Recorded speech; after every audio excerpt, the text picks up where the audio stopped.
Ya. Bueno, primeramente tenemos que recordar que actualmente la diabetes es una epidemia mundial.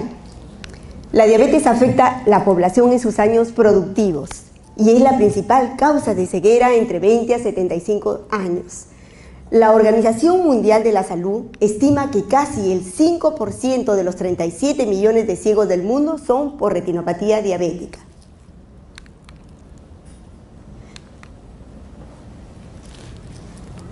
La ceguera por retinopatía diabética hay que recordar que es prevenible en 80 a 90% de los casos. Ustedes en este momento están viendo el nervio óptico, el que nos permite la visión de la papila, la cabeza del nervio óptico. Están viendo unas imágenes rojas que son hemorragias, alteraciones de los vasos, y acá están viendo nuevos vasos en la cabeza del nervio óptico con fibrosis, que posteriormente vamos a ver de qué se trata, de qué tipo de retinopatía.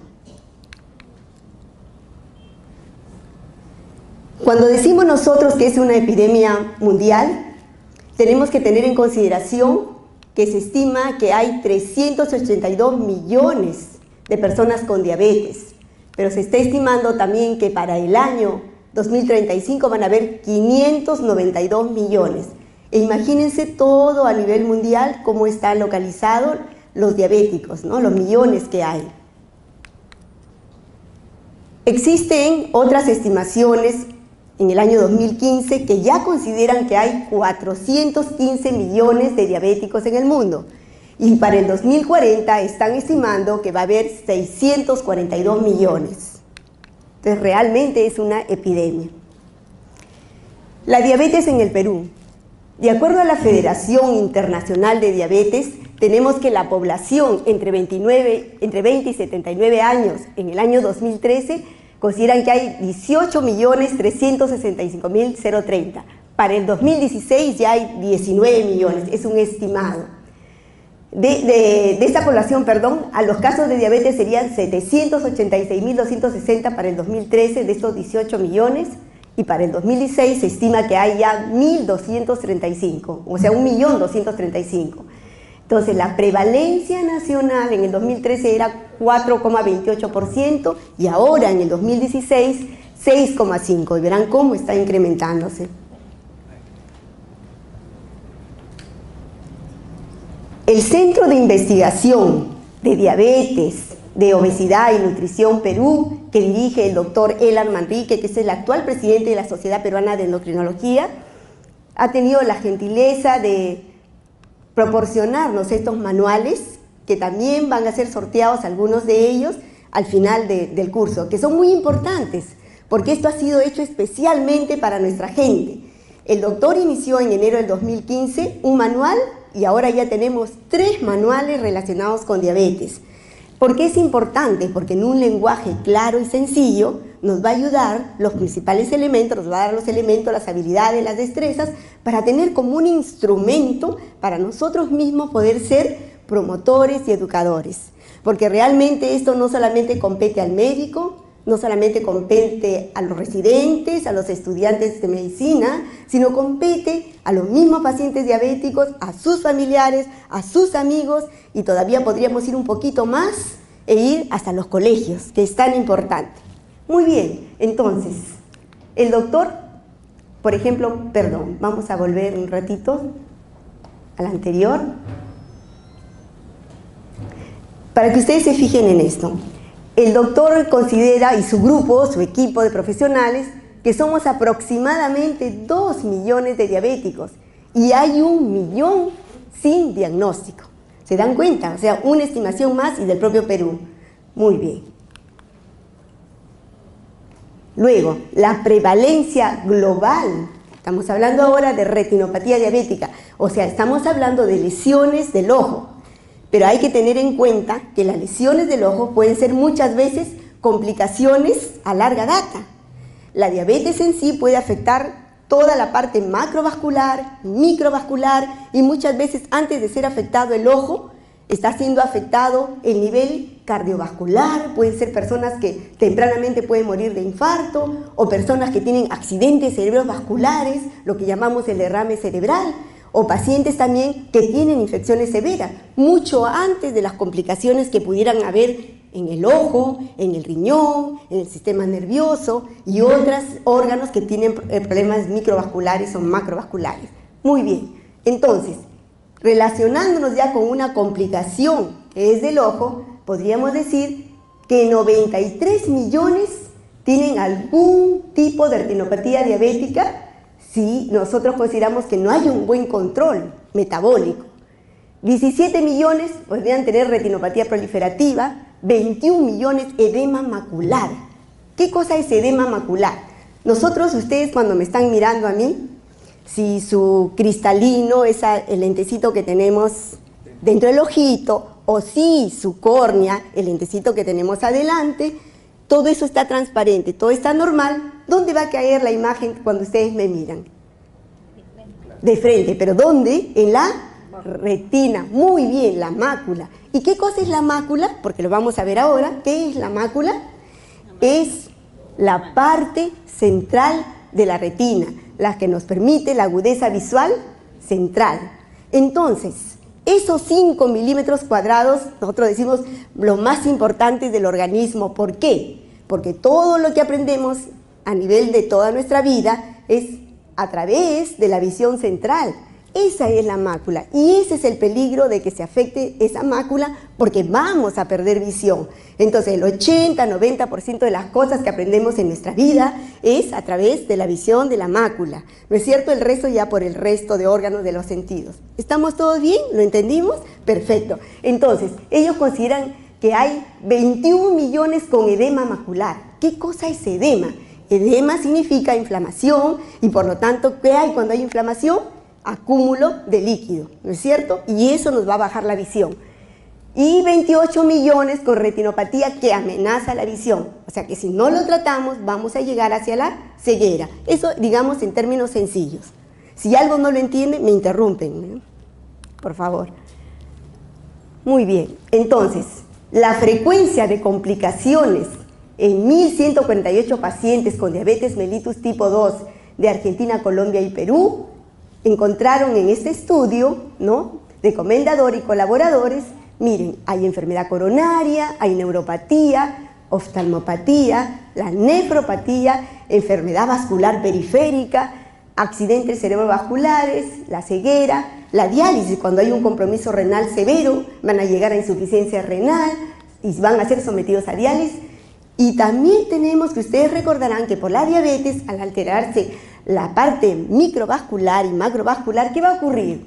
Va a ocurrir que no va a haber circulación, número 1. Número 2, ¿qué más hay en los diabéticos? Muy bien, pie diabético. ¿Y por qué? Porque hay disminución de la sensibilidad. O sea, está atacado el nervio y está atacado la circulación. Ellos no van a sentir. La infección va avanzando y al final, como bien dice la doctora, ¿terminan en qué? Terminan en necrosis, destrucción del tejido y después tienen que amputarle porque la infección camina, sigue y pueden morir, ¿no? De una septicemia, un shock séptico. Muy bien. Entonces todo esto tenemos que prevenir nosotros. Como ustedes saben, hay diferentes estudios, ¿no? Entonces ha hecho un estudio muy bonito el doctor Villena y colaboradores, un endocrinólogo excelente, profesor de Cayetano Heredia, y entonces él encontró, miren, algo muy importante. Frecuencia de grados de retinopatía diabética en 1.222 pacientes diabéticos tipo 2. Bueno, estamos hablando tipo 2 porque es el del adulto, ¿no es cierto? Que está relacionado con obesidad, parte en herencia, porque ya sabemos, recordemos que el diabético tipo 1, ¿cuál es? El tipo 1 es el infantil, el juvenil, ¿no es cierto? Perfecto. Y también hay una diabetes que está relacionada ¿con qué? Con el embarazo. Entonces ya más o menos estamos encuadrados. El doctor Villena hizo el estudio en diabéticos tipo 2. Entonces, si ustedes se fijan, no retinopatía hay 76.92%. Y retinopatía diabética con diferentes grados aproximadamente viene a ser un 30%. Muy bien, entonces son cifras alarmantes, ¿no es cierto? Ay, perdón. Ya. Entonces, en retinopatía diabética puede haber alteraciones estructurales. Estos mapitas y estos dibujos que ustedes ven simplemente es para notar que a nivel de todos los tejidos puede haber engrosamiento de la membrana basal, pérdida de pericitos, que son los los elementos de sostén de la célula y por lo tanto después puede haber una lesión y pérdida de las células endoteliales, o sea, las que recubren los vasos. Muy bien, seguimos, vamos a ver. Acá simplemente para mostrarles que hay alteraciones también funcionales. Entonces puede haber un aumento del flujo sanguíneo, aumento de la permeabilidad, falta de perfusión capilar y la neovascularización. Cuando nosotros tenemos que falta el oxígeno, ¿cuál es la contraparte? Que se formen nuevos vasos. Y ese es el peligro. Este es un esquema muy bonito que ha hecho el doctor Olmos, en donde ven la arteriola, ven el vasito y ven las células de sostén que dijimos, los pericitos, y acá cómo se van perdiendo, se sueltan. Acá ven ustedes que puede haber, ¿qué más? Puede haber pequeñas hemorragias, dilataciones de los vasos, lo que vamos a ver ya después en el esquema, los microaneurismas, y después va a haber zonas de isquemia, hay exudados, y en el caso de que, por ejemplo, haya las hemorragias, hipoxia, pueden formarse nuevos vasos, y esos nuevos vasos van a producir más trastornos, más alteraciones y son los que conducen a fibrosis y ceguera. Muy bien, este es simplemente el esquema para tener una idea. A ver, ¿no pasa? Perdón.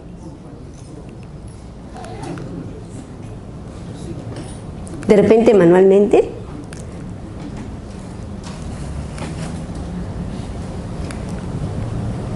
Pasa muy rápido, ¿no? Bueno, pasa un ratito. La fisiopatología, sabemos que el mecanismo exacto es desconocido. O sea, fisiopatología significa cómo se llega a la enfermedad de la retinopatía. Entonces hay factores, teorías, ¿no?, que dicen que tiene que ver hormona de crecimiento, el hecho que haya muchas plaquetas, aumento de la viscosidad sanguínea, y todos estos trastornos metabólicos. En términos sencillos dicen, los diabéticos realmente se están oxidando. ¿Pero por qué dicen oxidando? Porque hay factores de sistemas metabólicos en donde interviene la aldosa reductasa, factores vasoproliferativos. Pero una cosa sencilla es en este esquema de Adam que pueden decir, esto es la glucosa cuando está en la sangre y esto sería cuando la glucosa está demasiada cantidad en la sangre, para tener una idea. Muy bien. Esto que ya hemos hablado de las alteraciones estructurales, simplemente para recordar, que ya hemos hablado también de este esquema que apareció hace un rato primero. Y ahora simplemente para recordar que la fisiopatología de la retinopatía diabética empieza con la hiperglicemia, o sea, aumento de la cantidad de glucosa en sangre, hay una inflamación crónica, hipoxia local, o sea, falta de oxigenación. ¿Qué más va a haber? Esto conlleva a los llamados factores de crecimiento endotelial, ya hablamos de las células que están dentro de los vasos, y otros factores de crecimiento. Todo esto va a producir la angiogénesis, ¿no?, nuevos vasos, permeabilidad vascular, daño vascular, y al final, ¿en qué termina? Lo que vamos a ver en los esquemas, vamos a ver la hemorragia y el edema macular. Este esquema lo vamos a ver, para que ustedes no lo olviden, lo vamos a ver en los fondos de ojo, y acá tenemos lo mismo, la retinopatía diabética, factor de crecimiento endotelial vascular en retinopatía diabética. Este encharcamiento va a dar lugar a hemorragias, y después da lugar a ¿qué? A la llamada retinopatía diabética no proliferativa. ¿Y por qué se caracteriza? Porque hay microaneurismas, hemorragias y hay exudados. Muy bien. Y cuando hay hipoxia, ese es el peligro mayor, porque aquí hay angiogénesis, nuevos vasos. Entonces, al haber nuevos vasos, va a dar lugar a la retinopatía diabética proliferativa, que esa es la que nos va a conducir a la ceguera. Perdón. Se pasa solito. Esto simplemente para... A ver, ¿solito se pasa? Ya. Creo que algo está sucediendo. Ya. Bueno, veamos. Los factores de riesgo, ¿cuáles son? Anemia, hay factores genéticos, hipertensión ocular, oclusiones vasculares retinales, inflamación ocular, traumatismo ocular, radioterapia y, como siempre, el alcohol y el tabaco. Son factores que pueden acelerar este proceso. Entonces, miren ustedes esas hemorragias que estamos hablando, la fibrosis, los nuevos vasos que sangran, ¿no? Quiero ver si ha pasado muy rápido. A ver, vamos a ver. Sí, atrás quería ver. Sí, a ver. Dentro de los factores de riesgo tenemos que es muy importante el tiempo de evolución de la diabetes mellitus. A los 20 años se supone que puede haber cierto grado de retinopatía. En los diabéticos juveniles tipo 1, el 90%. Y en los diabéticos tipo 2, un 60% ya tiene a los 20 años algún grado de retinopatía. Algo sucede con, pues solitos se pasan, ¿sí? No sé si manual podría ser mejor. Ya, porque... Sí, sí, diga usted. Sí. Aprovechando la interrupción. Sí, a ver si me puede... La diabetes... Sí. Por este lado, de repente. Doctora, a lo mejor de este lado trabaja mejor el sensor, porque ya. posiblemente no. Sí, solito se pasa ahí. O de repente si gustan manualmente me lo pasan mejor. De este lado, a ver, doctora, si ya. de este lado. O manual, yo creo que manualmente mejor, ¿no? Hay una pregunta de un... Sí, sí. Lo que yo quería saber es si la diabetes podría ser también causante de la degeneración macular. La degeneración macular relacionada con la edad, como su mismo nombre lo indica, es por factores de años, conforme avanza la edad, y que uno se ha expuesto mucho a los rayos ultravioleta. Ese es uno de los factores principales. Otra cosa importante que tenemos en el medio ambiente, factores que están condicionando eso. Lo que sucede que si usted tiene diabetes y tiene degeneración macular relacionada con la edad, porque hay una seca y una húmeda, que es la que conduce más a la ceguera, se unen los dos factores, entonces tendríamos más factores de riesgo para llegar a la ceguera. ¿Ya? Pero de nada. Pero tratemos una vez más. A ver, trataremos una vez más, si no lo hacemos manual, ¿no? Muy bien. Ya. Antes de esto no había otro, había... mire, solito se pasa. Yo creo que mejor manual, no hay ningún problema, nos acomodamos. Sí, usted me lo pasa y yo digo el siguiente y no hay problema. ¿Está bien? Ya. Entonces, nos habíamos quedado acá. El siguiente, por favor. Es que a veces el sensor, ¿no? Pasa muy rápido. Muy bien. Entonces, nuevamente recalcamos los factores de riesgo. Tiempo de evolución de la diabetes. Segundo lugar, deficiente control metabólico. Dislipidemia, eso es bien importante, ¿no? Los lípidos, colesterol, triglicéridos, ¿no? Y dentro del colesterol ya sabemos que cuál es el de mayor riesgo, que aumente el de baja densidad, que ya lo vamos a ver. La obesidad, la hipertensión arterial, el embarazo, la enfermedad renal y el índice de cintura-cadera alto. Siguiente, por favor. Otros factores de riesgo que ya lo hemos mencionado, la anemia, genéticos, hipertensión ocular, oclusión vascular de la retina, inflamación, traumatismo ocular, radioterapia, alcohol, tabaco. Siguiente. Muy bien, esto es una clasificación internacional de los fondos de ojo. Eso es cuando queremos hacer nosotros, por ejemplo, despistaje. Entonces, la persona encargada de hacer el examen sea el médico general o una persona bien capacitada, un estudiante. Entonces, haciendo sus fondos de ojos, su estudio de retina o con una cámara especial tomando fotos, puede evidenciar esto. Por ejemplo, está evaluando al paciente diabético que le llega y acá vemos un nervio normal con su relación, esa parte del centro de excavación normal, vasos normales. No le encontramos retinopatía diabética, entonces a ese paciente hay que reevaluarlo ¿en cuánto tiempo? En un año. No decirle, uy, está usted muy bien, ya no nos vemos nunca. No, tiene que venir anual. Muy bien, siguiente. Luego, este médico, este colega o este estudiante examinó y encontró que ya hay unas dilataciones vasculares. ¿Se acuerdan lo que mencionamos en dibujito? Entonces ven donde están las flechitas, las dilataciones, hay hemorragias, exudados duros, de acuerdo a los cuadrantes, dividimos el fondo de ojo en cuadrantes. Entonces en este caso hay que reevaluarlo ¿en cuánto tiempo? 9 a 12 meses. Muy bien, siguiente por favor. Y luego tenemos retinopatía diabética también no proliferativa moderada, va aumentando las hemorragias, los microaneurismas, los exudados, y hay exudados algodonosos, se llaman así, está en capa de fibra nerviosa y se ve como algodones blancos. En este caso hay que reevaluarlo ¿en cuánto tiempo? 6 meses. Muy bien, siguiente por favor.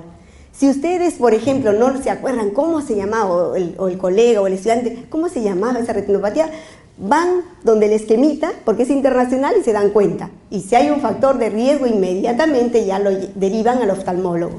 Muy bien. Entonces, en el caso todavía estamos con no proliferativa, pero ahora sí hay una maculopatía exudativa. Eso dijimos que era peligroso, ¿por qué? Porque la mácula nos permitía la visión central. Entonces, en este caso que ya hay microaneurismas, hemorragias, pero mayores, exudados duros y en la parte central de la mácula, que es la fovea, donde están los conos, lo que nos permite la visión diurna, aquí sí la indicación es tratamiento con láser. Muy bien, entonces tiene que ser ya con el oftalmólogo. Siguiente, por favor. Y luego tenemos la no proliferativa severa, va bajando más la visión. ¿Por qué? Porque hay hemorragias interretinales, rosarios venosos, ven esos como loops, anormalidades microvasculares y el edema macular clínicamente significativo, tanto que estamos hablando de edema de mácula, ahora sí es significativo, no es leve. Aquí sí hay que hacer un tratamiento panretiniano con láser. ¿Qué significa eso? Que el láser no va a ser focal nomás, sino en toda la retina. Muy bien, siguiente por favor. Si hay alguna pregunta o algo, me interrumpen nomás. Si hay algún término que no entienden, me avisan por favor. ¿Ya? Muy bien. Y acá tenemos la famosa retinopatía proliferativa, que no debe llegar el paciente a esto. Entonces acá ya hay... ¿Qué dijimos cuando había falta de oxígeno? ¿Qué había? A ver, la doctorita se acuerda. ¿Qué dijimos? Lo dijimos al principio, ¿no es cierto? Hay hipoxia. ¿Qué va a pasar? ¿Cuál es la respuesta del organismo? Muy bien, formación de nuevo, la angiogénesis. ¿Y eso qué nos va a llevar? ¿A qué? Esos nuevos vasos, porque son frágiles, no son... hemorragias, muy bien. Y entonces, al formarse nuevos vasos, más hemorragias no van a ser las simples que ustedes han visto. Estas hemorragias son mayores. Nosotros tenemos en el ojo una gelatina que nos da la forma del ojito, así igualito cuando hay una pelota. ¿Cómo se llama esa sustancia? Ese humor vítreo. Ahí es el riesgo, se van los vasos, donde vasos hay hemorragias vítreas, prerretinales y encima el edema macular, entonces ya conduce a la ceguera, hay fibrosis, se puede prender la retina. Entonces acá sí urgente el tratamiento con láser o vitrectomía si es necesario. Muy bien, listo. Siguiente, por favor. ¿Cuál es la retinopatía diabética proliferativa de alto riesgo? Lo que estábamos diciendo hace un rato, las hemorragias prerretinales, ¿no es cierto? Es ahí sí urgente el tratamiento con el oftalmólogo. Siguiente, por favor. El edema macular clínicamente significativo, ahora tenemos un tomógrafo de coherencia óptica que nos permite ver el nervio óptico, la capa de fibras nerviosas y acá estamos viendo también la mácula. Entonces esa elevación que ustedes están viendo allí, eso significa un edema macular clínicamente significativo. Y ya en términos de nosotros, de médicos, que medimos, llamamos a un engrosamiento retinal o exudados duros dentro de las 500 micras de la fovea, o sea, de la parte central de la mácula, o una zona de edema que es mayor que el disco óptico a una distancia de un diámetro papilar. Eso que parece medio complicado simplemente significa que nosotros cuando hacemos un fondo de ojo medimos en base al diámetro del nervio óptico, que es más o menos ¿cuánto? Es 1.5 milímetros, entonces en base a ese diámetro vemos el tamaño de la lesión. Esa es nuestra medida. Muy bien, siguiente por favor. Y acá tienen una clasificación de retinopatía diabética, todo lo que hemos ido hablando, simplemente para que lo tengan. Ahí está la sin retinopatía, leve, moderada, severa, muy severa y la proliferativa con alto riesgo y sin riesgo. Siguiente, por favor. Entonces solamente mirar los esquemas y ver, ¿no? Derivar. De la misma manera acá, con hemorragias y todo. Entonces la persona que supongamos no ha entendido esto, ¿cómo era? Van a la figurita y ahí se dan cuenta. Siguiente, por favor. Sabiendo qué es lo normal, nosotros ya podemos decir qué cosa es lo patológico. Muy bien, entonces, ¿cómo tenemos que hacer la detección de la retinopatía? Si es diabetes mellitus tipo 1, dijimos infantil o juvenil, examinar dentro de los 5 años posteriores al diagnóstico. Tienen 5 años para diagnosticar. La diabetes mellitus tipo 2, examinar tan pronto tengan el diagnóstico. El embarazo. Las mujeres con diabetes mellitus preexistente deben ser examinadas antes de la concepción, durante todo el embarazo y hasta el primer año posteriormente. Si no hay retinopatía diabética, uno puede examinar cada año. Si la hay, el seguimiento debe ser anual o más frecuentemente. Parece que cuando uno camina se interrumpe, ¿no? Ya, muy bien. Entonces, el siguiente, por favor. ¿Todo claro en esta parte? ¿Sí? Ah, qué bien. Entonces, ¿qué tenemos que hacer cuando hay todas estas figuritas que ustedes han visto? Referir al oftalmólogo a pacientes con edema macular, ya sabemos qué es el edema macular, la inflamación. retinopatía diabética no proliferativa severa o retinopatía diabética proliferativa. Esos son los que tienen que referir. El control adecuado de la glicemia, de los lípidos, la presión arterial es fundamental para que no se llegue a la retinopatía diabética o no se empeore. Tercero, fotocoagulación con láser. Dijimos en retinopatía diabética no proliferativa severa, en la retinopatía proliferativa de alto riesgo y edema macular clínicamente significativo. Esas son las indicaciones. Ahora, el tratamiento, la terapia en el edema macular, ahora contamos antiangiogénicos intravítreos como el bevacizumab, ranibizumab, aflibercept. Como ven, la medicina avanza y tenemos algo más para combatir este edema. Los corticoides intravítreos también se pueden utilizar en algunos casos, como los implantes de dexametasona o fluocinolona. Y ya cuando hay las lesiones y desgraciadamente ya no se pudo hacer más, entonces tenemos que hacer la rehabilitación visual, ¿no es cierto? No debe quedar nomás sin que ya es una ceguera legal, ceguera parcial. No, tenemos que hacer algo más por el paciente. Muy bien, siguiente por favor.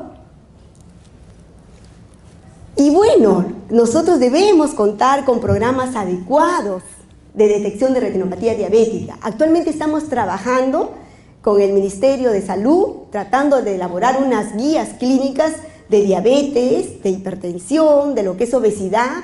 ¿Para qué? Para que los médicos del primer nivel puedan tener esta base que ahorita ustedes están viendo, de tal manera que ellos nos ayuden a prevenir todas estas complicaciones. Muy bien, entonces, se debe contar para esto con una guía clínica actualizada en retinopatía diabética. Se debe elegir un método de tamizaje, o sea, cómo poder hacer el screening de detección de descarte. Desarrollar centros de tratamiento de láser temprano y oportuno, porque lógicamente, si no tenemos... Sí, diga usted. Justamente allí, señorita, sí. Quería preguntarle, sí. Usted dijo un tratamiento con láser sí. cuando es problema de vitrio, que se ve una lucecita. Lo que estábamos hablando, que el vitrio es la gelatina que tenemos dentro del ojo, ¿no es cierto?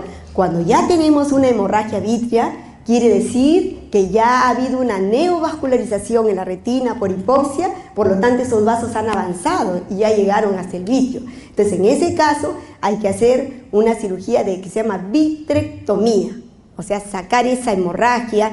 Primero se espera, ¿no?, hasta dónde va eliminándose, de ahí hay que hacer la vitrectomía y hay que hacer ya no el láser externo que se hace para prevenir, sino una endofotocoagulación, o sea, un láser interno. ¿Ya? O sea que ya cuando está la luz ya no se puede hacer láser, sino ya... No, me refiero que cuando hay una hemorragia vítrea, ya otro es el tratamiento. Cuando uno detecta, por ejemplo, no hay hemorragia vítrea, si uno detecta los neovasos que se están formando, entonces ahí es donde ustedes tienen que hacer el láser externo. En eso no hay problema, no van a abrir el ojo, nada. Pero acá sí, ya cuando ha proliferado ya la hemorragia vítrea, es el endoláser, hay un láser para adentro. Y entonces, como les decía, ahora ya tenemos el arsenal, lo que les mencioné hace un rato, agregar a la terapia, aparte del láser, los antiangiogénicos, o cuando hay edema macular, empiezan ustedes con el antiangiogénico y después complementan con láser. Realmente es bastantes tratamientos que hacer, ¿no? Muy bien. ¿Qué otra cosa importante? Entonces, desarrollar centros de tratamiento, como dijimos, de láser temprano y oportuno, educación al paciente con diabetes, pero no solamente al paciente, sino también a la familia, a los amigos, ¿no?, que es importante.